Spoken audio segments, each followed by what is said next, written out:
আমরা বলবো আল্লাহ তুমি প্রশ্ন করার আগে তোমার একটা কথা বলি, আমারে কিছু জিজ্ঞেস করো না, আমি সব করেছি। এমন কোন পাপ নাই যে পাপ আমারে দিয়ে হয় নাই। আকাশের নিচে জমিনের উপরে আমার চেয়ে বড় পাপী কেউ নাই। একটা একটা করে আল্লাহ স্বীকার করি আমি পাপী, সব পাপের স্বীকৃতি দিলাম।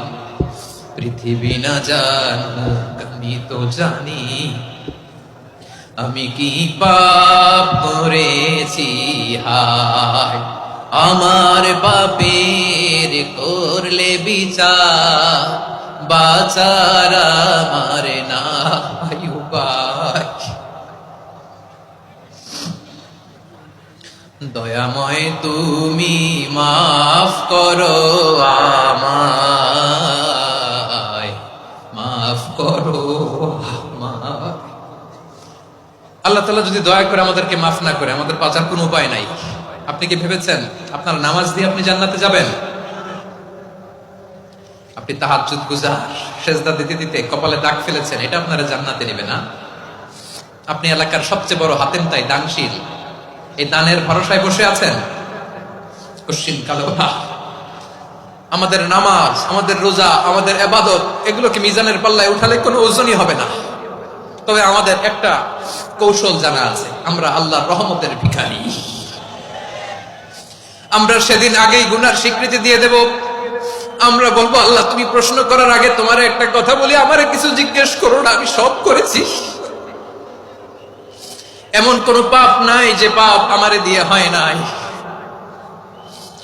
তোমার রহমত দিয়ে তুমি জান্নাতে পাঠাবা, তোমার দয়ায় জান্নাতে যেতে চাই, আমল দিয়ে না। পারবেন বলতে? কিয়ামতের দিন আমরা বলবো আল্লাহ আমার আমল দিয়ে জান্নাত চাই না, আমি তোমার দয়া দিয়ে জান্নাত চাই। তোমার দয়া ছাড়া আমার কোনো উপায় নাই। কারণ আল্লাহ যদি বিচার করে বাঁচার কারো উপায় নাই। আল্লাহ যদি বলে ফেলেন তুই এটা করলি কেন, ওখানে গেলি কেন, কোরআনে 1000 বার নিষেধ করলাম তারপরেও এই পাপে জড়ালি কেন, এরকম প্রশ্ন ছুড়ে দিলে আমার উত্তর আছে? বাঁচার কোনো উপায় আছে? রোজ হাসরে হে আল্লাহ আমার করোনা বিচার, আল্লাহ করোনা বিচার। বিচার চাহি না তব দয়া চাই, এ গুনাহগার করোনা বিচার। আপনার আমল দিয়ে জান্নাতে যাবেন? কি দিয়ে যাবেন? আল্লাহর দয়া দিয়ে। আল্লাহর রহম আর দয়া ছাড়া কেউ জান্নাতের চেহারাও দেখতে পাবে না। আমার প্রিয় ভাইরা, এই দোয়া আল্লাহর কাছে পছন্দনীয় হওয়ার কারণ তিনটা। দোয়ার প্রথম অংশে আছে তাওহীদ, আল্লাহর একত্ববাদের ঘোষণা। এই দোয়ার দ্বিতীয় অংশ আছে তাসবিহ, আল্লাহর প্রশংসা সূচক বাণী। এই দোয়ার 3 নাম্বার অংশ পাপের স্বীকৃতি। তাহলে আমরা সবাই গুনাহগার। আমরা আল্লাহর কাছে পাপের স্বীকৃতি দিয়ে বলবো, ও আল্লাহ ইন্নী কুনতু মিনাজ জালিমিন, আমরা জুলুম করেছি, পাপ করেছি, অন্যায় করেছি, আল্লাহ বুঝতে পারি নাই। শয়তানের ওয়াসওয়াসায় পড়ে, বন্ধুর পাল্লায় পড়ে, নফসের খায়েশ মিটাতে যে আল্লাহ করে ফেলেছি। তুমি গুনাহ না মাফ না করলে আমাদের গুনাহ মাফ করার দ্বিতীয় কেউ নাই। ঠিক কিনা বলেন? এভাবে অনুতপ্ত হয়ে যদি আল্লাহর কাছে দোয়া করেন, দেয়ালে পিঠ থেকে গেছে, কোন রাস্তা নাই বের হওয়ার, ওই মুহূর্তেও আপনাকে বিপদ থেকে উদ্ধার করবে কে? বিশ্বনবী চরম বিপদে পড়লে দুটা দোয়া পড়তেন। প্রথম হলো এটা, লা ইলাহা ইল্লা আনতা সুবহানাকা ইন্নী কুনতু মিনাল জালিমিন। এই দোয়াটা আমরা বেশি বেশি পড়ব প্রিয় ভাই। রাজি আছেন? সবাই আওয়াজ করে পড়ুন ইনশাআল্লাহ।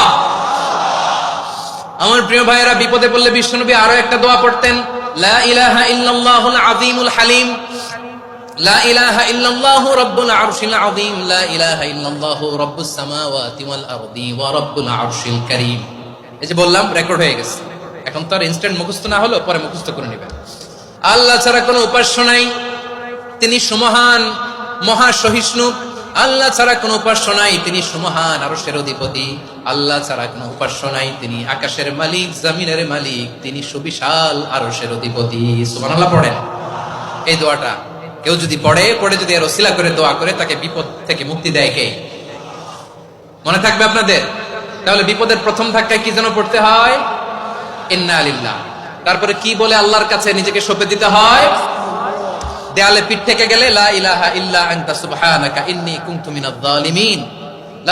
দুই নম্বর হচ্ছে লা ইলাহা ইল্লাল্লাহুল আযীমুল হালিম, লা ইলাহা ইল্লাল্লাহু রাব্বুল আরশিল আযীম, লা ইলাহা ইল্লাল্লাহু রাব্বুস সামাওয়াতি ওয়াল আরদি ওয়া রাব্বুল আরশিল কারীম। মনে থাকবে? ইনশাআল্লাহ বলেন সবাই, আওয়াজ করে সবাই ইনশাআল্লাহ।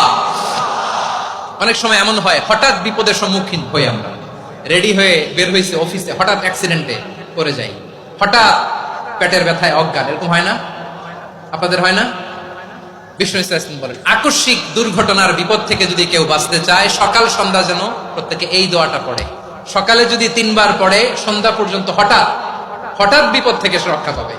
Two be protected from sudden calamity, sudden disaster, sudden calamity, হঠাৎ বিপদ, হঠাৎ ভয়ঙ্কর কোন আকস্মিক বিপদ থেকে আল্লাহ বাঁচায় দিবে। সকালে পড়লে সন্ধ্যা পর্যন্ত প্রোটেক্টেড, সন্ধ্যাবেলায় যদি 3 বার পরে সকাল পর্যন্ত প্রোটেক্টেড। সুবহানাল্লাহ পড়ে।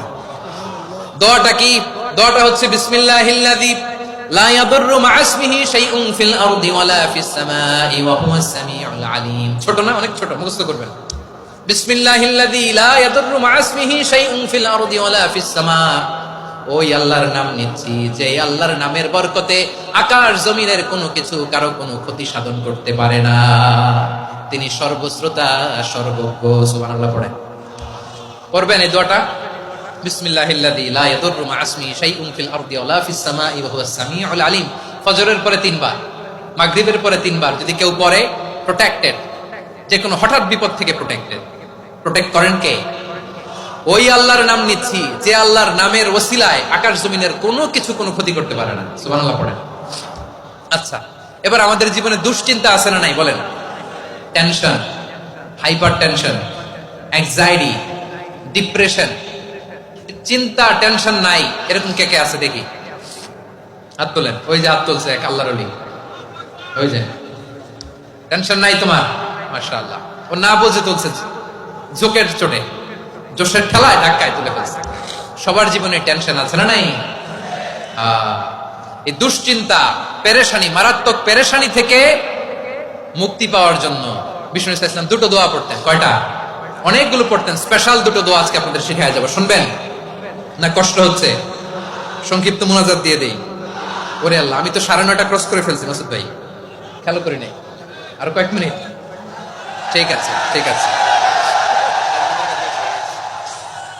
পেরেশানিতে পড়লে, টেনশনে পড়লে এই দোয়াটা, প্রিয় ভাইরা, বিষ্ণু ইসলাম যখন খুব বিপদে পড়তেন, দুশ্চিন্তা ওনাকে ঘিরে ধরতো, উনি পড়তেন ইয়া হাইয়্যু ইয়া কাইয়্যুম বিরহমাতিকা আস্তাগীথ, ইয়া হাইয়্যু ইয়া কাইয়্যুম বিরহমাতিকা আস্তাগীথ, ইয়া হাইয়্যু ইয়া কাইয়্যুম, হে শাশ্বত অবিনশ্বর, হে চিরঞ্জীব, বিরহমাতিকা আস্তাগীথ, তোমার রহমতের উসিলায় তোমার কাছে ফরিয়াদ করি। এটা পড়তেন। আবার আরেক বর্ণনা এসেছে ইয়া হাইয়্যু ইয়া কাইয়্যুম বিরহমাতিকা আস্তাগীথ আসলিহ লি শা'নি কুল্লাহু ওয়া লা তাকিলনি ইলা নাফসি তারফাতা আইন। আসলিহ লি শা'নি কুল্লাহ, আল্লাহ আমার সবকিছু আপনি সেটেল করে দেন। আমাদের সব ঝামেলা সেটেল করে দিতে পারে কে? আমরা তো সেটেলমেন্টের জন্য ওই এসপি সাহেবের কাছে যাই, ডিসি সাহেবের কাছে যাই, অমুক ভাইয়ের কাছে যাই, তমুক ভাইয়ের কাছে যাই। এই দোয়া পড়লে আরশের উপর থেকে আপনার ম্যাটার সেটেল করে দিবে কে? তাহলে পড়বেন ইয়া হাইয়্যু, এ চিরঞ্জীব। হাইয়্যু মানে চিরঞ্জীব, যিনি চিরকাল বেঁচে থাকবেন, মরবেন না। আল্লাহ মরবেন? তার কোনো লয় আছে? ক্ষয় আছে? সূরা রহমানে আল্লাহ বললেন কুল্লু মান আলাইহা ফানি ওয়া ইয়াবকা ওয়াজহু রাব্বিকা যুল জালালি ওয়াল ইকরাম ফাবিআইয়ি আলাই রাব্বিকুমা তুকাযিবান। জমিনে যা আছে সব ফান, ভ্যানিশ হয়ে যাবে, নিশ্চিহ্ন হয়ে যাবে, শেষ হয়ে যাবে, সব বিলুপ্ত হয়ে যাবে, একজন ছাড়া। জোরে বলেন তিনি কে? ইয়া হাইয়্যু। আমার সাথে আওয়াজ করে পড়েন ইয়া হাইয়্যু ইয়া কাইয়্যুম ইয়া হাইয়্যু ইয়া কাইয়্যুম বিরহমাতিকা আস্তাগীথ আসলিহ লি শা'নি কুল্লাহ ওয়া লা তাকিলনি ইলা নাফসি তারফাতা আইন। এভাবে দোয়া করলে আপনাকে বিপদ মুক্ত করবে কে? এই দোয়াটা কেন পছন্দ আল্লাহর কাছে? কারণ এখানে আল্লাহর 2টা সুন্দর নাম আছে, গুণবাচক নাম, আল হাই, আল কাইয়ুম। এই 2টো নাম আছে এখানে। আবার এই 2টা আয়াতুল কুরসির অংশ। আয়াতুল কুরসির শুরুতে এটা আসরা নাই? হ্যাঁ, আসরা নাই? তিন নাম্বার কারণ এটা ইসমে আজম। কোন দোয়াটা ইসমে আজম? যে দোয়া ওসিলায় দোয়া করলে আল্লাহ দোয়া ফেরায় না। অনেকগুলো মত আছে, সবচেয়ে ভ্যালিড মত হচ্ছে এটা, ইয়া হাইয়ু ইয়া কাইয়ুম, এর ওসিলা দিয়ে দোয়া করলে দোয়া কবুল করে কে?